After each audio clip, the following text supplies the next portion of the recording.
Hello everyone, I'm Tech. I know what you may be thinking, time for another laptop, but this one is actually replacement, my personal machine.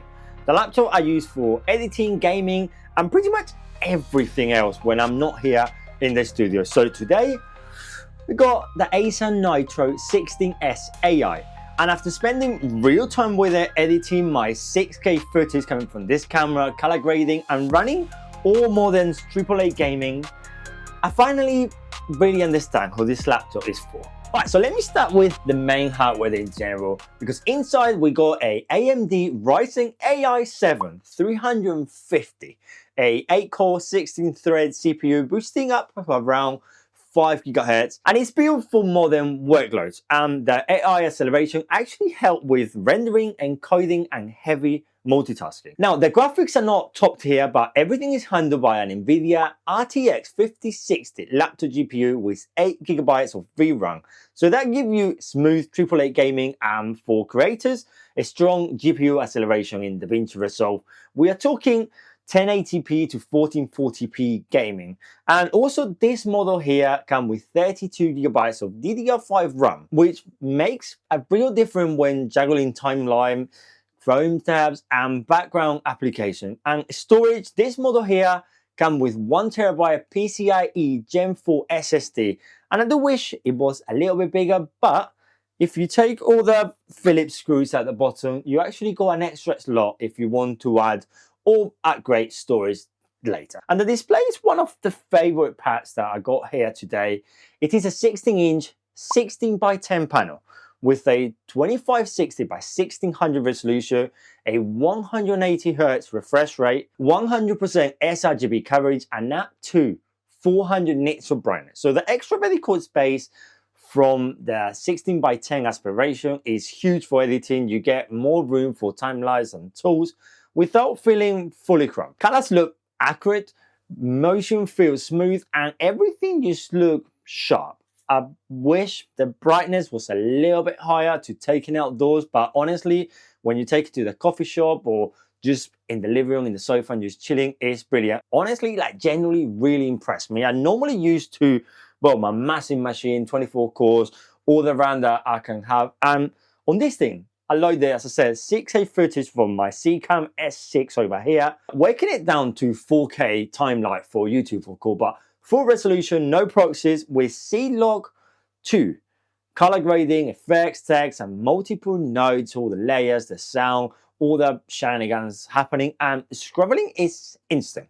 Playback stays smooth, even with multiple clicks stacked on top of each other, and all the grading, the system honestly remains super responsive. Nothing like really delayed. And all this happens while plug and also on battery. But now gaming. This is a gaming laptop. The Acer Nitro 16A is exactly what you want for a modern laptop. It's a strong, it's a smooth, and it's super easy to live with. You have some RGB, and the fans do not run too massively jet style because, well, it got an RTX 50 series laptop GPU, and you get access to DLSS 4, and that generally changed the experience. Across games like Forza Horizon 5, Spider-Man 2, Tomb Raider, and Cyberpunk 2077, I run everything at native 2560 by 1600 resolution, mostly on high to ultra settings using DLSS, where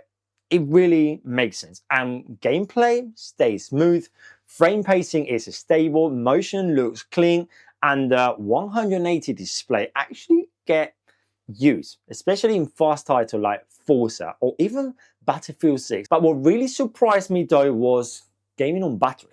But I tested Cyberpunk 2077 in the coffee shop, unplug, full resolution, high settings, DLSS on with frame generation, and it was sitting around 90 frames per second. No stutters, no aggressive throttling, GPU temperature stays super stable, roughly 50 to 60 degrees, with it honestly impressive for a battery gaming laptop.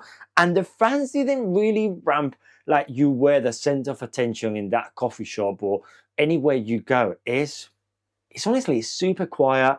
and you're just getting raw power. And that tells you a lot about efficiency with this CPU and the GPU combination. You are not getting, just as I said, raw power, you are getting power that is usable away from the wall. So the bottom line, this is a proper gaming laptop. Games look great, run smoothly, and switching from gaming back to editing doesn't feel like a compromise. And as you can see here, I got it unplugged, and battery, well, matters more than people think, because a laptop is not just about power, it's about where you can actually work with. And this Nitro 16S AI has a 76 watt-hour lithium-ion battery, officially rated for up to 6 hours in the real-world use.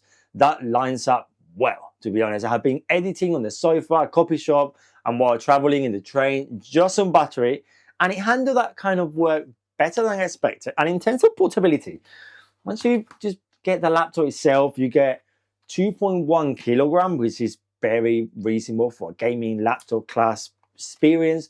Well, once you take it with the charger as well, you get a 350 watt charger.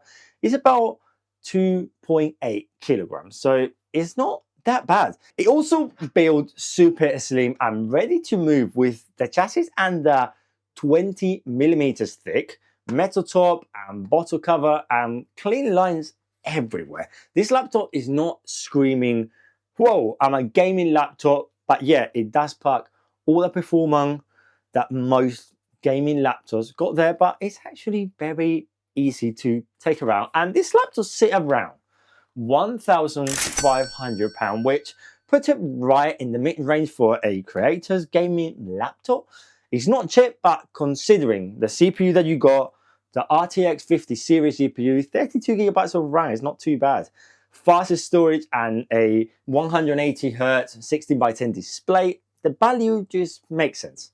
But that said, it's not perfect because the whole chassis inside is mostly plastic, so it doesn't feel super premium as an Ultrabook, and the keyboard is loads of flex and heavy typing. So every time you're typing, you're writing a script or you're just Googling in general, the keyboard does flex, and that's because all this top part is made out of plastic. And even, well, you got RGB, yes, you only got 4-zone RGB, so it looks good, it looks great as a gaming laptop, but it's not pet key RGB if you're looking for that blinginess. And the webcam is fine for call, but nothing special. You got 1080p at 60. And I don't want to end this video without telling you all the ports you got: left, right, and rear HDMI, 2 USB-Cs at the back. At one side, you got Ethernet, USB-A, a micro SD card. You got a headphone jack also, and on the other side, you do have 2 more extras.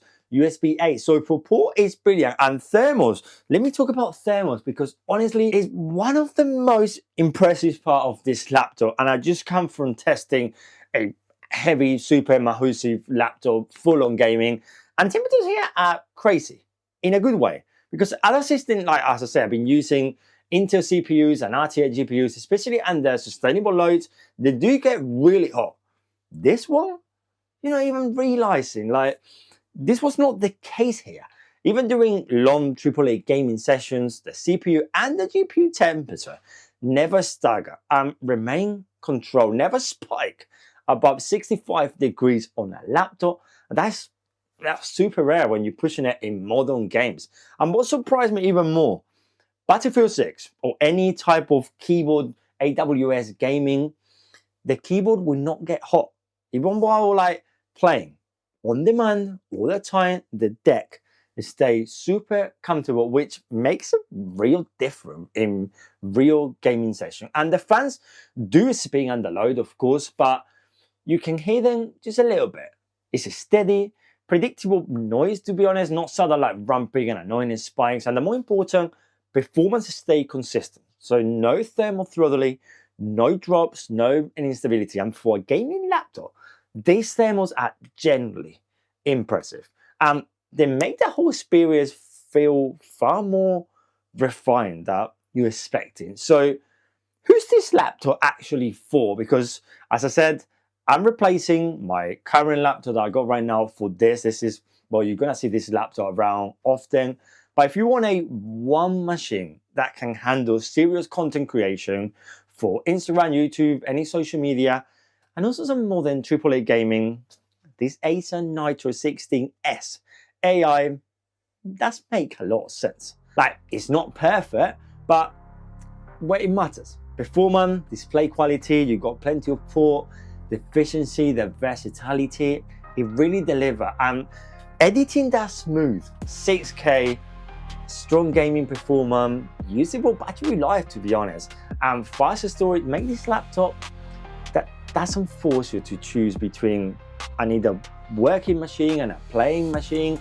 Everything is used under the same hood without compromises. So if this actually help you decide if this laptop is for you, just drop me a comment and tell me what you actually think about this laptop and what you're going to be using it for. Editing, gaming, a bit of both, just in general. But if you want more real world test, comparison, and creators focused reviews, just make sure you down below you hit that subscribe button. But until the next one, guys, I'm Tech. Thanks for watching, and I will see you on the next one. Adios.